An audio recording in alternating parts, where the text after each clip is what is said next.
گھر میں کالا سایہ ہو تو کیا کریں؟ مریم قمر کراچی سے پوچھتی ہے مجھے کچھ دنوں سے اپنے گھر میں کالے سائے محسوس ہو رہے ہیں، اس سلسلے میں مجھے کیا کرنا چاہیے؟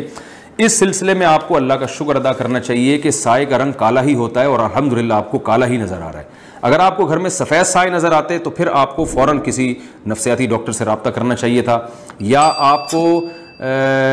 اپنی آئی ٹیسٹ کروانی چاہیے تھی کہ کہیں خدا نخواستہ بعض لوگ کلر بلائنڈ ہوتے ہیں کہ ان کو رنگوں میں فرق ہی محسوس نہیں ہو رہا ہوتا،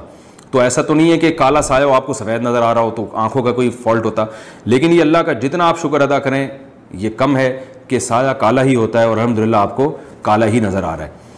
ہاں ممکن ہے آپ کا سوال یہ ہو کہ سایہ کس چیز کا ہے، وہ چیز نظر نہیں آ رہی ہوتی، شاید آپ کا پوچھنے کا مقصد یہ ہے کہ چیز نظر نہیں آ رہی اور کالا سایہ نظر آ رہا ہے۔ تو اگر یہ ہے کہ چیز نظر نہیں آ رہی اور سائے محسوس ہو رہے ہیں تو بھی نفسیاتی ڈاکٹر سے آپ فوری طور پہ رابطہ کریں۔ جن چڑیل بھوت نہیں ہے یہ ذہن میں رکھیں آپ، وہ جب کوئی چیز ہے نہیں اور سائے بلا وجہ نظر آ رہے ہیں تو بعض دفعہ یہ پھر اپنے ذہن کا بھی ایک فالٹ ہوتا ہے، تو فوری طور پر کسی ڈاکٹر کو دکھائیں۔ میں دل سے دعا کرتا ہوں اللہ تعالیٰ آپ کو شفائے کامل عاجل عطا فرمائے تاکہ آپ کو اسی چیز کا سایہ نظر آئے کہ وہ چیز بھی موجود ہو، جو چیز موجود نہیں ہے اس کے سائے آپ کو نظر نہ آئیں۔ دل سے میری دعا ہے۔